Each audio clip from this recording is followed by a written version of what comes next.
새벽기도에 오신 샘물의 성도님들 주님의 이름으로 환영합니다.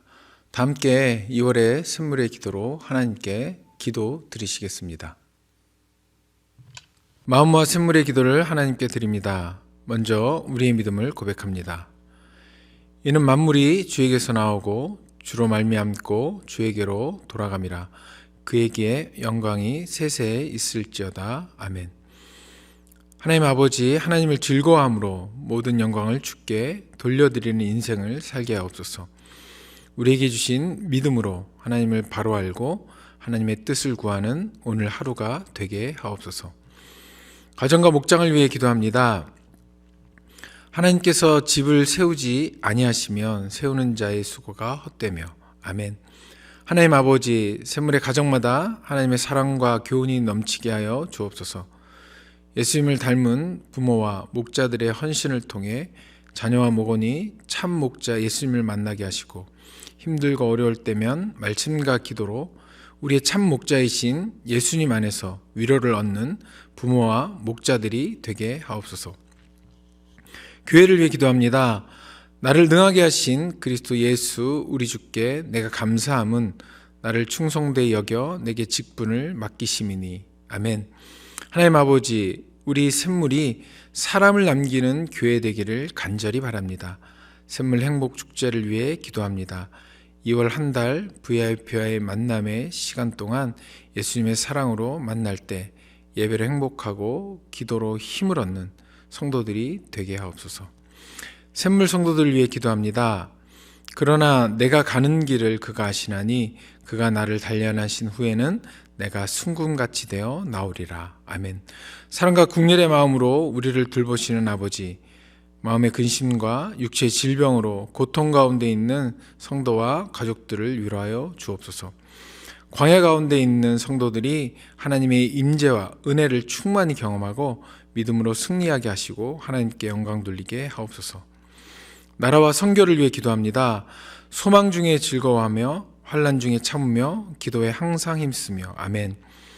세상을 정의와 공의로 통치하신 하나님, 세상 모든 나라와 위정자들이 하나님을 두려워함으로 국민을 돌보게 하옵소서. 선교를 위해 기도합니다. 열방 가운데 주의 교회를 세우는 선교 사역에 부족함이 없도록 선교사들을 도와 주옵소서. 이들의 건강과 자녀들을 지켜 주시옵고 무엇보다 말씀과 기도에 전념하여 하나님과 늘 동행하게 하옵소서. 오늘도 믿음 안에서 행복한 하루를 주실 주님을 찬양합니다. 예수님의 이름으로 기도합니다. 아멘. 오늘 우리에게 주신 하나님 말씀은 마가복음 8장 14절에서 26절의 말씀입니다. 제자들이 떡 가져오기를 잊었음에 배에 떡 한 개밖에 그들에게 없더라. 예수께서 경고하여 이르시되 삼가 바리새인들의 누룩과 헤롯의 누룩을 주의하라 하시니 제자들이 서로 수군거리기를 이는 우리에게 떡이 없음이로다 하거늘 예수께서 아시고 이르시되 너희가 어찌 떡이 없음으로 수군거리느냐 아직도 알지 못하며 깨닫지 못하느냐 너희 마음이 둔하냐 너희가 눈이 있어도 보지 못하며 귀가 있어도 듣지 못하느냐 또 기억하지 못하느냐 내가 떡 5개를 5,000명에게 떼어줄 때 조각 몇 바구니를 거두었더냐 이르되 12린이다. 또 7개를 4,000명에게 떼어줄 때 조각 몇 광주리를 거두었더냐 이르되 7인이다. 이르시되 아직도 깨닫지 못하느냐 하시니라. 베세다에 이르심에 사람들이 맹인 한 사람을 데리고 예수께 나와 손대시기를 구하거늘 예수께서 맹인의 손을 붙잡으시고 마을 밖으로 데리고 나가사 눈에 침을 뱉으시며 그에게 안수하시고 무엇이 보이느냐 물으시니 쳐다보며 이르되 사람들이 보이나이다. 나무 같은 것들이 걸어가는 것을 보나이다 하거늘 이에 그 눈에 다시 안수하심에 그가 주목하여 보더니 나아서 모든 것을 밝히 보는지라. 예수께서 그 사람을 집으로 보내시며 이르시되 마을에는 들어가지 말라 하시니라. 마가복음 8장 14절에서 26절의 말씀을 가지고 아직도 깨닫지 못하느냐는 제목으로 여러분에게 하나님 말씀 전하도록 하겠습니다. 오늘 본문은 예수님이 누구신가에 관한 질문을 던지고 있습니다. 그리고 그와 함께 그 예수님이 누구신지를 깨닫지 못하는 영적 둔감함과 무지에 관해 말씀하고 있습니다. 예수님은 누구실까요? 여러분에게 예수님은 어떤 분이십니까? 오늘 본문에 등장하는 사람들은 이 질문에 관해 저마다의 생각을 가지고 있습니다. 그리고 심지어는 큰 이적을 보고 난 후에도 그 생각에는 변함이 없을 뿐만 아니라 생각조차 하지 못하고 있는 사람들을 볼 수 있습니다. 그런데 우리는 그들 가운데 포함되어 있지 않다고, 그들과는 다르다고 확언할 수 있을까요? 예수님이 내 삶의 주인이시며 구원자이심을 믿으십니까? 아멘이시죠? 하지만 큰 이적을 경험한 후에도 예수님이 누구신지 깨닫지 못하는 그들에게 아직도 깨닫지 못하느냐고 예수님께서 반문하고 계십니다. 그러면 예수님이 누구신지 깨닫지 못하는 무지함과 영적인 둔감함은 어디서 오는 것일까요? 예수님이 이 땅의 구원자이시며 왕이시라는 것을 깨닫지 못하는 그 무지는 어디에서 오는 것일까요? 오늘 본문을 통해 예수님이 누구신지 깨닫지 못하는 영적 둔감함과 그 무지를 버리고 오직 예수님만 내 삶의 주인이시며 구원자이심을 고백하는 저와 여러분이 되시길 축복합니다. 그러면 예수님이 누구신지 깨닫지 못하는 영적 둔감함과 무지는 어디에서 오는 것일까요? 첫 번째로는 불신앙입니다. 오늘 본문 15절입니다. 예수께서 경고하여 이르시되 삼가 바리새인들의 누룩과 헤롯의 누룩을 주의하라 하시니. 성경에서 누룩이라고 하면 보통 악을 상징합니다. 악한 것을 상징하죠. 마태복음에서는 바리새인들의 잘못된 가르침으로, 누가복음에서는 외식하는 것을 누룩으로 예수님께서 말씀하십니다. 그러나 오늘 이들 복음서와는 달리, 이 마태복음과 누가복음에서와는 달리 오늘 본문이 속해 있는 마가복음은 누룩에 관해 정확한 의미를 설명하지 않고 있습니다. 그래서 우리는 누룩이 무엇인지 명확하게 알 수가 없습니다. 그러나 오늘 본문이 속해 있는 마가복음 8장 전체를 통해서 볼 때 누룩을 다른 복음서에서처럼 교훈이나 잘못된 가르침이라기보다는 예수님에 관한 불신앙이라고 생각해 볼 수 있습니다. 오늘 보면 바로 앞인 마가복음 8장 11절을 보면 바리새인들은 예수님의 말씀에 대해 믿고 회개하는 것이 아니라 더 큰 표적을 구하고 있습니다. 바리새인들은 이스라엘을 민족적으로 해방시키시는 메시아를 꿈꾸며 예수님의 말씀에 대한 믿음으로 응답하지 못했습니다. 또한 헤롯도 세례 요한의 복음 전파를 듣고 믿고 회개하고 예수님을 믿기보다는 세례 요한을 죽음으로 내몰았습니다. 이 믿음에 관한 실패와 불신앙은 예수님을 배척하며 적대시하였습니다. 이 바리새인들과 헤롯, 이 두 부류의 완고한 불신앙을 예수님께서 경계하라고 제자들에게 말씀하고 계시는 것입니다. 하지만 제자들도 바리새인들처럼 예수님이 누구신지, 예수님께서 말씀하시는 것이 무엇인지 제대로 알아듣지 못했습니다. 그런데 우리는 그들과 다르다고 말할 수 있을까요? 주님, 나는 저들과 다릅니다 라고 힘주어 고백할 수 있겠습니까? 바리새인들처럼 예수님이 누구신지에 대한 분명한 증거를 구하며 내가 생각하는 예수님의 모습을, 내가 원하는 메시아의 모습을 요구하고 있지는 않습니까? 바리새인들과 같이 더 큰 기적들, 그리고 더 극적인 삶의 변화를 갈구하며 예수님을 끊임없이 시험하고 표적을 구하는 누룩을 내 속에 가지고 있지는 않습니까? 예수님이 메시아인지 하나님으로부터 온 구원자인지 그 표적을 보고 그 기적의 결과를 보고 판단하겠다는 불신앙이, 그 불신앙에서 비롯된 오만함이 내 속에는 없습니까? 그런데 내가 구원받은 하나님의 자녀가 된 것이 가장 큰 기적이며 내가 하나님 나라 백성이 된 것이 가장 극적인 신분의 변화가 아니겠습니까? 이보다 더 큰 기적과 신분의 변화가 어디 있겠습니까? 에베소서 2장 5절의 말씀입니다. 허물로 죽은 우리를 그리스도와 함께 살리셨고 너희는 은혜로 구원을 받은 것이라. 죄와 허물로 죽을 수밖에 없는 나를 예수 그리스도께서 살리셨고 예수 그리스도와 함께 살게 되었습니다. 그렇기에 내가 어떤 위치에 있든지 내가 어떤 상황에 놓여 있든지 예수님은 나의 구원자이십니다. 믿으십니까? 아멘입니다. 예수님은 내 삶의 주인이십니다. 내 눈앞에 오병이의 기적이 일어나지 않아도 내 삶에 수많은 이적이 없어도 나의 구원자는 오직 예수님 한 분밖에 없습니다. 이 고백이 우리 삶 가운데 쉼없이 반복되길 소망합니다. 이 진한 믿음의 고백이 이 마음속에서 우러나오는 진정한 이 믿음의 고백이 저 여러분의 고백이 되시고 이 믿음의 고백 가운데 거하시는 우리 성도님 되시기를 예수 그리스도의 이름으로 축복합니다. 예수님이 누구신지 깨닫지 못하게 하는 영적인 둔감함, 무지는 어디에서 오는 것일까요? 두 번째입니다. 불안한 현실입니다. 오늘 보면 16절입니다.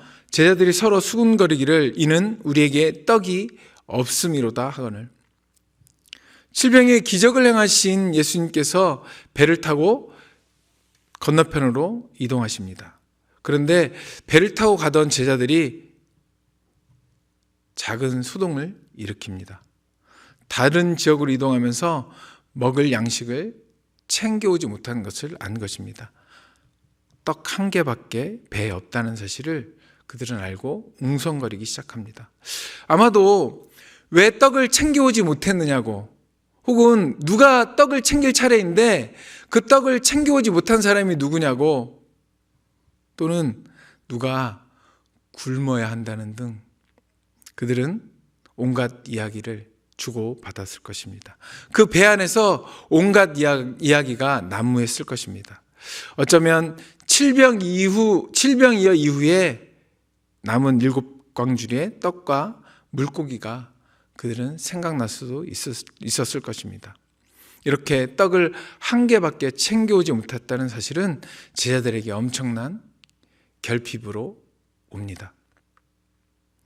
칠병의 기적을 통해 떡이 문제가 아니라는 것을 눈앞에서 예수님께서 보여주셨음에도 불구하고 제자들은 떡의 결핍으로 인해 불안한 현실을 마주하게 됩니다. 바리새인들은 자신들이 확신할 수 있도록 하늘로부터 특별한 기적을 요구하고 있는 반면에 제자들은 아직도 떡의 문제에서 눈을 떼지 못하고 있습니다.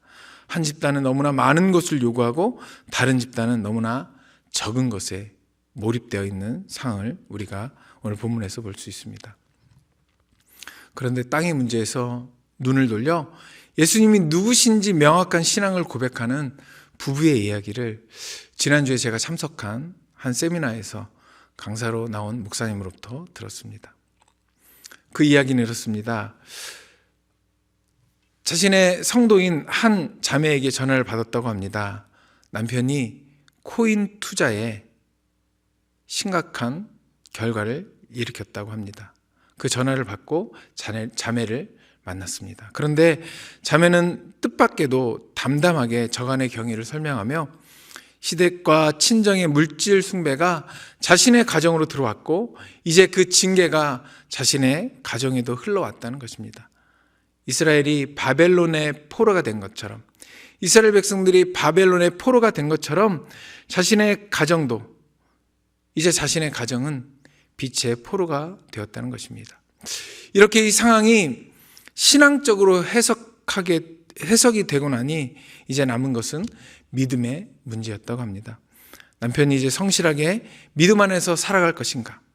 아내로서 남편의 변화를 믿고 살아가도 되는 것일까? 이 믿음의 문제를 가지고 자매는 남편이 교회 생활을 통해 회복되리라고 믿고 가정을 유지했다고 합니다. 그리고 이 부부는 서로를 배려하며 최대한 기도와 말씀을 읽는 시간을 늘려가고 그리고 부부의 관계를 회복했다고 합니다. 그리고 부부가 믿음으로 성장할 수 있다면 경건한 믿음의 가정을 자녀에게 물려줄 수 있다는 소망을 가지고 그렇게 신앙을 유지했다고 합니다. 몇 년 후 이 부부는 이제 빚도 다 갚고 부부 사이뿐만 아니라 믿음도 전보다 더욱 굳건해졌다고 합니다. 물론 중간에 우리가 알지 못하는, 알 수 없는 이야기들이 수없이 많을 것입니다. 그러나 불안한 현실을 믿음으로 이기고 하나님 나라를 경험한 이들은 진짜 믿음이, 신앙이 성장합니다. 더 이상 떡을 구하는 삶이 아니라 바리새인들처럼 종교적 열심과 헤롯처럼 자신의 신념이 강화되는 그런 삶이 아니라 그리스도 안에서 하나님의 통치에 순종하는 삶의 자세를 가지게 되는 것입니다. 고난 가운데서도 하나님의 통치와 주권을 인정하며 하나님 나라를 구현하는 삶을 살아가는 것입니다. 마태복음 4장 4절에서 예수님이 하신 말씀처럼 하나님의 입으로부터 나오는 모든 말씀으로 사는 경험을 하는 것입니다. 마태복음 4장 4절입니다. 예수께서 대답하여 이르시되 기록되었으되 사람이 떡으로만 살 것이 아니요 하나님의 입으로 나오는 모든 말씀으로 살 것이라 하였느니라 하시니. 예수님이 누구신지 바로 정확하게 인식하지 못한다면 오병이어 7병이어가 아니라 더 큰 기적을 체험한다고 할지라도 현실의 문제에 부딪히면 또다시 떡으로 인해 염려할 수밖에 없습니다. 불안한 현실에 이리저리 흔들리는 삶을 살 수밖에 없습니다. 그러나 예수님이 내 삶의 주인이라는 사실을 인정할 때 떡보다 더 크고 값진 하나님의 나라를 소유하게 될 것입니다. 한 개의 떡 때문에 걱정하는 삶이 아니라 생명의 떡 대신 예수 그리스도 한 분만으로 만족하는 삶이 되시길 예수 그리스도의 이름으로 축복합니다. 예수님이 누구신지 깨닫지 못하는 영적 둔감함과 무지는 어디에서 오는 것일까요? 세 번째는 불완전한 신앙입니다. 오늘 본문 23절, 24절의 말씀입니다. 예수께서 맹인의 손을 붙잡으시고 마을 밖으로 데리고 나가사 눈에 침을 뱉으시며 그에게 안수하시고 무엇이 보이느냐 물으시니 쳐다보며 이르되 사람이 보이나이다. 나무 같은 것들이 걸어가는 것을 보나이다 하거늘. 바리새인들과 헤롯의 불신앙도 문제지만 불완전한 신앙도 우리의 영적 눈을 어둡게 합니다. 예수께서 시각장애인의 눈을 치료하시면서 2번을 안수하십니다. 예수님이 능력이 없어서 2번이나 시각장애인 눈에 안수하셨을까요? 아닙니다. 이것은 예수님께서 아직도 이해하지 못하느냐라고 말씀하신 부분에서 답을 찾을 수 있습니다. 희미하게 보지 말고 완전하게 볼 수 있게 하라는 의미입니다. 또한 육신의 시력뿐 아니라 내적인 인식과 이해에 있어서 완전하게 볼 수 있는 영적 시력을 가지라는 말씀입니다. 이 2단계의 치료는 제자들에게 생생한 가르침이 되었습니다. 볼 수 있지만 완벽하게 보지 못했던 제자들의 불완전한 믿음이 이 시각장애인의 첫 번째 만져주심을 통해 불완전한 회복으로 나타났던 것입니다. 예수님의 물고기 2마리와 보리떡 5개로 5,000명을 먹이시는 분으로만 이해할 수 없습니다. 그러나 제자들은 그것조차, 그 상황조차, 그 크신 예수님의 기적조차 인식하지 못하고 잊고 있었습니다. 예수님이 떡 7개로 4,000명을 먹이신 분이라는 사실조차 희미하게나마 기억하지 못하며 당장 눈앞의 떡만을 걱정하는 제자들의 불완전한 믿음이 그들이 가지고 있던 믿음의 상태였습니다. 그런데 이 불완전한 믿음의 모습이 비단 제자들의 모습이었겠습니까?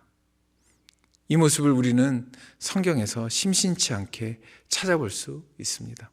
특별히 출애굽한 이스라엘 백성들의 모습은 이 불완전한 믿음 가운데 하나님의 위대하심보다는 눈앞에 펼쳐진 불안한 현실을 바라보며 그 현실에 집착한 나머지 40년 광야 생활을 하는 이스라엘 백성들의 모습을 볼 수 있습니다.